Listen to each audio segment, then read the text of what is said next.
Hello दोस्तों, good evening. मैं Madan sir. तो दोस्तों, अपने 10th क्लास का चैप्टर पढ़ रहे थे विद्युत धारा। तो विद्युत धारा के अंदर आज अपने नेक्स्ट टॉपिक देखेंगे विद्युत शक्ति, विद्युत ऊर्जा और विद्युत धारा का ऊष्मीय या तापीय प्रभाव। तो अपने आज स्टार्ट करते हैं। सबसे पहले विद्युत शक्ति ये क्या होती है, देखिए। जैसे मैं यहाँ पे एक प्रतिरोध ले लेता हूं कैपिटल आर। इस प्रतिरोध को मैं सेल या बैटरी से जोड़ देता हूं। जैसे मैंने बैटरी से जोड़ दिया, ऑन ऑफ करने के लिए मैंने की को लगा दिया और जैसे ही मैं की ऑन करूंगा तो इस प्रतिरोध के सिरों पर V वोल्ट विभवांतर वो क्या हो जाएगा, स्थापित हो जाएगा। यानी ये पॉइंट A है अपने पास और ये अपने पास पॉइंट कौन सा है, B है। तो दोस्तों, जैसे ही अपने कोई भी चालक होता है, उस चालक में आवेश प्रवाहित करने के लिए जो अपने सेल या बैटरी लगा रखा है या जो एनर्जी सोर्स लगा रखा है, वो क्या करता है, आवेश प्रवाहित करने में क्या करता है, कार्य करता है। और उस कार्य करने की दर को क्या कहते हैं, विद्युत शक्ति कहते हैं। यानी जो ये सोर्स लगा हुआ है, ये सोर्स जब अपने लगाएंगे तभी आपके पास आवेश प्रवाहित होगा पॉइंट ए टू बी, बिंदु ए से बी तक आवेश प्रवाहित होगा। तो उस चालक तार ने यानी उस विद्युत वाहक बल स्रोत ने इसके ऊपर आवेश प्रवाहित करने में क्या किया है, कार्य किया है। वो कार्य करने की दर क्या कहलाती है, विद्युत शक्ति कहलाती है। अब मैं मान लेता हूं तार तार ए बी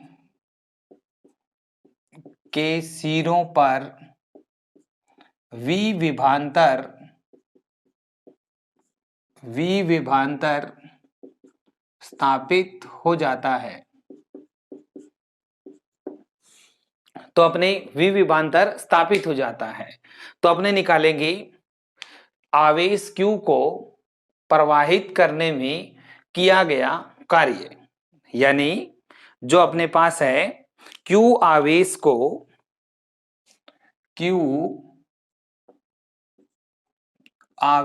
को V विभांतर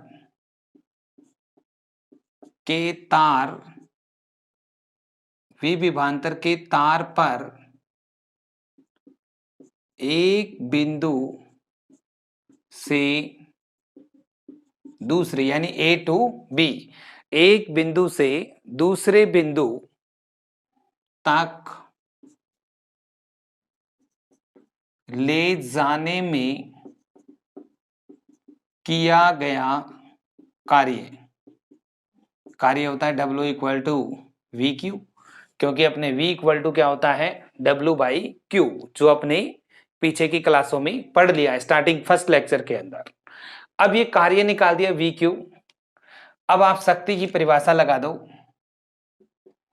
कार्य करने की दर को शक्ति कहते हैं। कार्य करने की दर को शक्ति कहते हैं। तो यहां से P इक्वल टू क्या होगा, W बाई टी। W यानी W की वैल्यू कितनी निकाल रखी है, वी क्यू बाई टी। और Q इक्वल टू क्या होता है, स्टार्टिंग अपने डेफिनेशन पढ़ी थी, I equal to Q by T. आवेश प्रवाह की दर को क्या कहते हैं, विद्युत धारा। तो Q की वैल्यू यहां से क्या आ जाएगी, IT। तो V Q की वैल्यू रखेंगे IT बाई टी।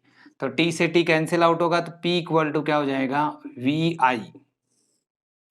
तो अपने यहां से विद्युत शक्ति का सूत्र क्या है, P इक्वल टू VI।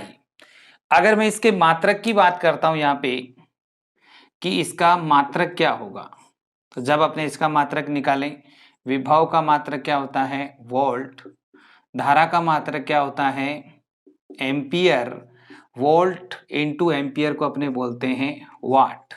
तो विद्युत जो शक्ति है, इसका मात्रक अपने पास कितना निकलेगा, वाट निकलेगा। अब इसके बाद कुछ छोटे मात्रक हैं अपने पास।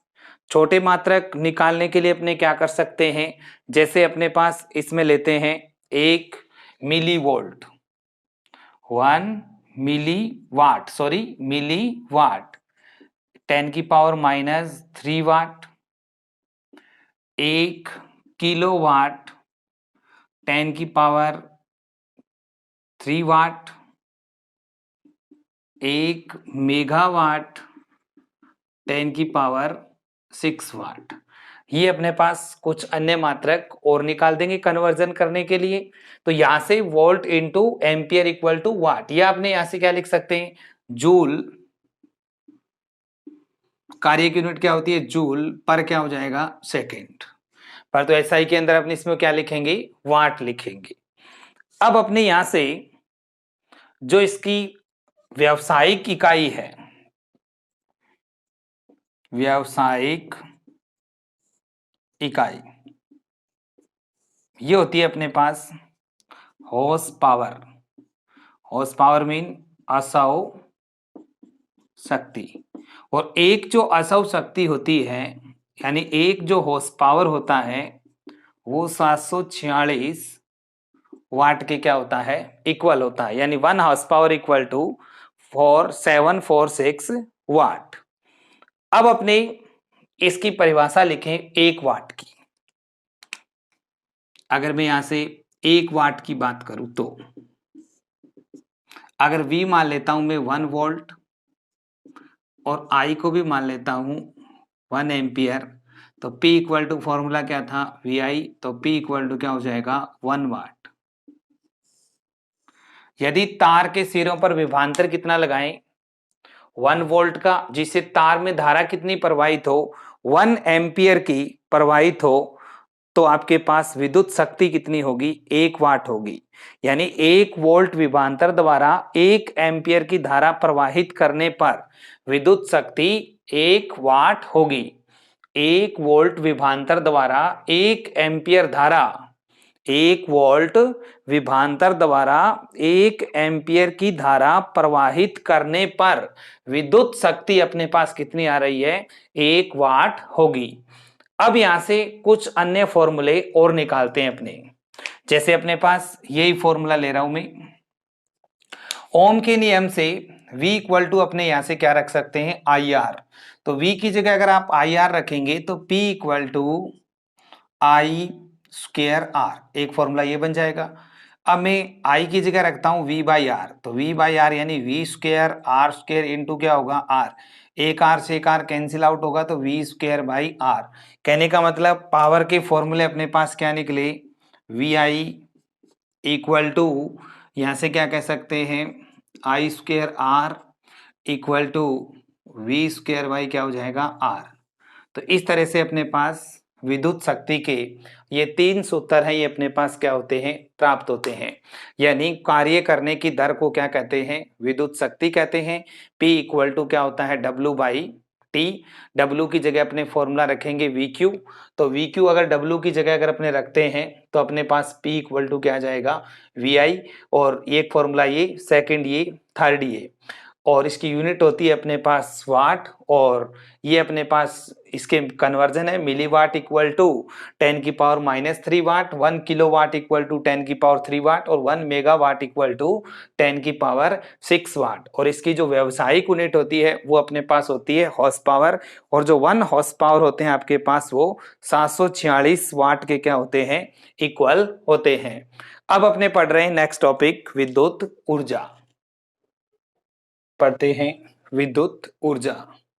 तो वही अपने पास Q आवेश को V विभवांतर के तार पर एक सिरे से दूसरे सिरे तक ले जाने में किया गया कार्य ही किसके बराबर होता है, विद्युत ऊर्जा के बराबर होता है। और किया गया कार्य करने की जो दर होती है उसे क्या कहते हैं, विद्युत शक्ति कहते हैं। तो किया गया कार्य निकालेंगे तो परिभाषा लिखी है मैंने, किसी निश्चित समय में विद्युत वाहक बल के स्रोत द्वारा विद्युत परिपथ में धारा प्रवाह के लिए किया गया कुल कार्य, यानी जो कार्य है वो ही अपने पास किसके बराबर आता है, विद्युत ऊर्जा के बराबर आता है। तो यहां से इसको लिखते हैं अपने, Q आवेश को, Q आवेश को V विभवांतर के तार पर एक सिरे से दूसरे सिरे तक ले जाने में किया गया कार्य, और किया गया कार्य किसके बराबर होता है? विद्युत ऊर्जा के। तो कार्य निकालेंगे W, और W की वैल्यू क्या होती है अपने पास? VQ। W equal to VQ। अब अपने यहां से W इक्वल टू जो VQ निकाला है, तो Q की वैल्यू यहां से रख देते हैं। VQ की वैल्यू क्या होगी? IT। VIT। अभी VI किसके बराबर होता है? P के। तो P इंटू टी। P क्या है यहाँ पे? शक्ति, और T क्या है? समय। तो इसके मात्रक की अगर बात करें, वाट इंटू क्या हो जाएगा? सेकेंड। और जो वाट इंटू सेकेंड होता है, ये अपने पास किसके बराबर होता है? जूल के। अब यहां से अपने वाट इंटू सेकेंड इक्वल टू अपनों ने क्या निकाल दिया? जूल निकाल दिया। अब जितने भी अपने पास फॉर्मूले आए थे पावर के, जो मैंने पावर के फॉर्मूले से क्या फर्क आ रहा है? एक टाइम का मल्टीप्लाई हो रहा है। पावर के मैंने अभी 3 फॉर्मूले निकाले थे। P equal to VI, P equal to V square by R, और P equal to I square R। अब अपने ये तो शक्ति के थे, अब ऊर्जा के इन्हीं फॉर्मूलों को चेंज करें, तो जो भी शक्ति के फॉर्मूले आ रहे हैं उसमें आपके पास क्या एक्स्ट्रा लग जाएगा? T। तो यहाँ पे क्या लग गया अपने पास? T। V square by R into क्या लग जाएगा? T। I square R into क्या लग जाएगा? T। क्योंकि जो वाट, वाट किसका है? शक्ति का, और इंटू मल्टीप्लाई किसका हो रहा है? समय का। तो दोनों का अपने क्या करेंगे? मल्टीप्लाई कर देंगे। तो ये 3 सूत्र अपने पास किसके आ जाएंगे? विद्युत ऊर्जा के। अब अपने पास है इसका मात्रक। अब मैं मात्रक की बात करता हूं। यहां पे मात्रक होता है इसका किलो वाट घंटा। जो अपने पास कौन सा मात्रक है? व्यावसायिक मात्रक। और नहीं तो मात्रक इसका क्या है अपने पास? जूल। ये इसकी कमर्शियल यूनिट है आपके पास किलोवाट घंटा। और किलोवाट जो घंटा होता है इसे अपने कहते हैं यूनिट। एक यूनिट, जैसे अपने मीटर में बोलते हैं 5 यूनिट, 10 यूनिट, तो किलोवाट घंटा। अब किलोवाट घंटा यानी 1 किलोवाट घंटा, इसका मतलब 1 किलोवाट का जो इंस्ट्रूमेंट है, 1 किलोवाट का जो इंस्ट्रूमेंट है, अगर वो 1 घंटे तक चलता है तो व्यय होने वाली जो शक्ति है या जो मीटर में आने वाली जो रीडिंग है वो अपने पास कितनी होगी? 1 यूनिट होगी। या इसको थोड़ा सा और चेंज करके बोले, 1 किलोवाट में कितने वाट होते हैं? 1000 वाट। और 1 घंटे में कितने सेकंड होते हैं? 3600 सेकंड। तो यानी 1000 इंटू 3600 वाट इंटू सेकेंड। और वाट इंटू सेकेंड क्या होता है? जूल। तो इसको क्या लिख देंगे? जूल। अब इसको ऐसा भी बोल सकते हैं अपने, जैसे मान लो सिंपल से एग्जांपल से समझे कि अपने घर में 10 रूम है और एक रूम में 100 वाट का बल्ब लगा हुआ है हर रूम के अंदर। तो 10 रूमों के अंदर अगर आप बल्ब जलाएं अपने, तो टोटल आपके पास कितनी वाट हो गई? 1000 वाट हो गई। 100 वाट सब करेंगे कमरों में तो अपने पास 1000 वाट हो गए सब बल्बों के लिए। और उन सब बल्बों को जब मैं 1 घंटे तक जलाऊंगा तो व्यय होने वाली जो शक्ति है या जो व्यय होने वाली जो ऊर्जा है वो अपने पास कितनी होगी? 1 यूनिट होगी। तो अपने इस किलोवाट घंटा को क्या कह सकते हैं? यूनिट भी कह सकते हैं। यहां पर अपने पास क्वेश्चन बन जाता है कि 1 किलोवाट घंटा में कितने जूल होते हैं। तो यहां पे निकालें 36 गुणा 10 की घात 3 और 2 5, या इसको लिख सकते हैं 3.6 गुणा 10 की घात 6 जूल। तो मैंने क्या काम किया? 10 से मल्टीप्लाई कर दिया, 10 से डिवाइड कर दिया। तो मल्टीप्लाई वाला तो पावर आ जाएगी 6 और डिवाइड करूंगा तो उसको लिख दिया मैंने 3.6। तो अब ये जो आपके पास किलोवाट घंटा है इस यूनिट को अपने बोर्ड ऑफ ट्रेड यूनिट भी कहते हैं। इसका नाम है बोर्ड ऑफ ट्रेड यूनिट। दोबारा रिपीट कर देता हूं मैं। पहले अपनों ने पढ़ा था विद्युत शक्ति। विद्युत शक्ति क्या होती है? कार्य करने की दर को क्या कहते हैं? विद्युत शक्ति कहते हैं। P equal to W/T। और वहां से अपने इसका मात्रक निकाला वाट, और कमर्शियल यूनिट अपने निकाली हॉर्स पावर, जो 1 हॉर्स पावर 746 वाट के क्या होते थे? इक्वल होते थे। और उसके बाद अपनों ने 3 फॉर्मूले निकाले। उसके बाद विद्युत ऊर्जा पड़ी। तो विद्युत ऊर्जा Q जो आपके पास आवेश होता है वो V विभवांतर के तार पर एक सिरे से दूसरे सिरे तक ले जाने में किया गया जो कार्य है, उस कार्य ही क्या कहलाता है? अपने पास विद्युत ऊर्जा के बराबर होता है। तो यहां से मैंने जो फॉर्मूला निकाला इसका कार्य VQ, और Q की जगह IT रखा तो मेरे पास VIT बना, V की जगह मैंने P रख दिया इंटू T। तो इसका मतलब जो आपने अभी अभी शक्ति के सूत्र निकाले थे उसके साथ एक्स्ट्रा मल्टीप्लाई किसका कर देंगे? T का। तो यानी वाट इंटू सेकंड मात्रक तो क्या बन जाएगा? जूल। और ये मैंने जो शक्ति के फॉर्मूले निकाले थे इसके मैंने एक्स्ट्रा क्या लगा दिया? यहाँ पे टीटी लगा दिया। तो ये मेरे सारे फॉर्मूले मेरे पास किसके आ जाएंगे? विद्युत ऊर्जा के आ जाएंगे। इसके बाद अपनों ने इसकी कमर्शियल यूनिट देखी, किलोवाट घंटा, जो व्यावसायिक मात्रक होता है। और जो 1 किलोवाट घंटा होता है वो आपके पास यहाँ से वाट इंटू सेकेंड में चेंज करेंगे तो 1 किलोवाट घंटा में 1000 वाट, और 1 घंटे में सेकंड कितने होते हैं? 3600। तो यहाँ से इसको सोल्व किया तो अपने पास जूल निकल गया 3.6 इंटू 10⁻6 जूल। और जो ये आपके पास 1 किलोवाट घंटा होती है ये 1 यूनिट के बराबर होती है, और इसे अपने कहते हैं बोर्ड ऑफ ट्रेड यूनिट कहते हैं। टॉपिक है विद्युत धारा का उष्मीय प्रभाव या तापीय प्रभाव। इसको समझते हैं अपने। जैसे ही मेरे पास कोई भी एक चालक तार है, उस चालक के अंदर मेरे पास क्या होते हैं? मुक्त इलेक्ट्रॉन होते हैं। और चालक में मुक्त इलेक्ट्रॉन होते हैं। जब किसी चालक के सिरों पर V विभवांतर लगाया जाता है तो चालक में उपस्थित जो मुक्त इलेक्ट्रॉन होते हैं वो चालक में धन सिरे की तरफ क्या करते हैं? गति करते हैं। जैसे अपने बात करें, जैसे मान लो ये चालक है, इस चालक में फ्री इलेक्ट्रॉन है। जब मैं उसको सेल बैटरी से जोड़ दूंगा यानी इसके सिरों पर विभवांतर लगा दूंगा V, तो इसके अंदर जो भी मुक्त इलेक्ट्रॉन थे जो अलग अलग दिशाओं में क्या कर रहे हैं? गति कर रहे हैं। तो विभवांतर लगाने से यहाँ पे चार्ज कौन सा आएगा? प्लस, और यहाँ पे कौन सा आएगा? माइनस। तो इसमें इलेक्ट्रॉन पे चार्ज कौन सा होता है? माइनस, जिससे ये प्लस सिरे की तरफ क्या करेंगे? गति करेंगे। यानी सारे के सारे जो इलेक्ट्रॉन्स है, मुक्त इलेक्ट्रॉन, वो धन सिरे की तरफ क्या करते हैं? गति करते हैं। और चालक में उपस्थित जो आपके पास विभिन्न परमाणुओं से क्या करते रहते हैं? टकराते रहते हैं। यानी जब ये धन सिरे की तरफ क्या करेंगे? गति करेंगे, तो चालक में उपस्थित परमाणु या आयनों से क्या करेंगे? टकराएंगे।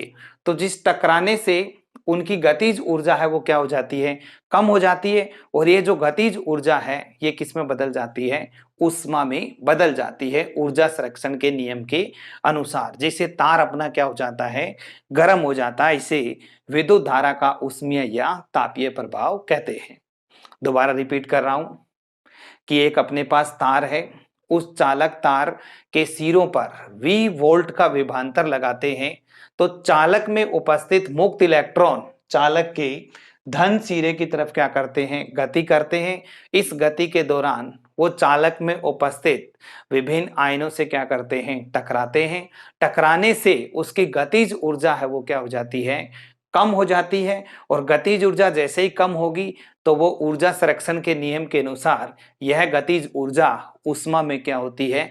बदल जाती है, जिससे तार अपना क्या हो जाता है? गर्म हो जाता है। इसे विद्युत धारा का उष्मीय या तापीय प्रभाव कहते हैं। वास्तव में तार इस तरीके से गर्म होता है। सिंपल अगर परिभाषा इसकी देखें तो अपने बोल सकते हैं कि जब किसी तार में धारा प्रवाहित की जाती है तो चालक तार क्या हो जाता है? गर्म हो जाता है। इसे विद्युत धारा का उष्मीय या तापीय प्रभाव कहते हैं।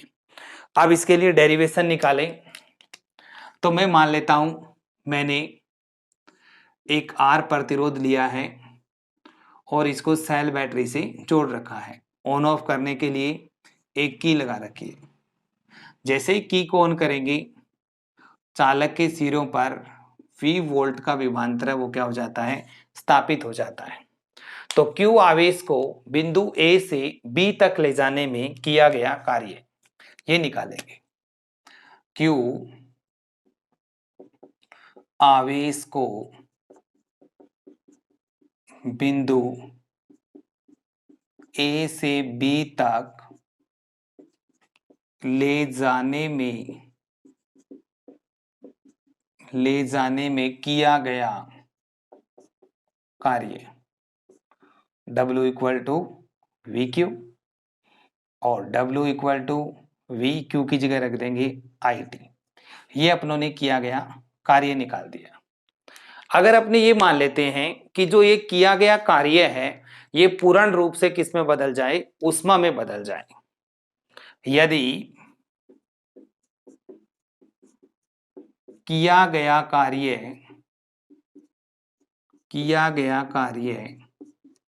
पूर्ण रूप से ऊष्मा में बदल जाए, अगर ऊष्मा में बदल जाए तो H इक्वल टू VIT, यानी W को मैंने किसके इक्वल रख दिया, H के। तो H इक्वल टू ओम के नियम से V इक्वल टू क्या होता है, ओम के नियम से V इक्वल टू IR। तो यहाँ पे IR रखेंगे तो I स्क्वेयर RT, ये किस में आएगा, जूल में। अब जब अपने जूल को कैलोरी में बदलते हैं तो H equal to I square RT 4.18 का डिवाइड कर दो तो ये अपने पास किस में आ जाएगा, कैलोरी में आ जाएगा। अब H इसमें 1 में 4.18 का डिवाइड करेंगे तो H equal to 0.239 I square RT, ये इक्वेशन बनेगी। और ये इक्वेशन किसको व्यक्त करती है, अपने पास जूल के नियमों को, जूल के नियमों को।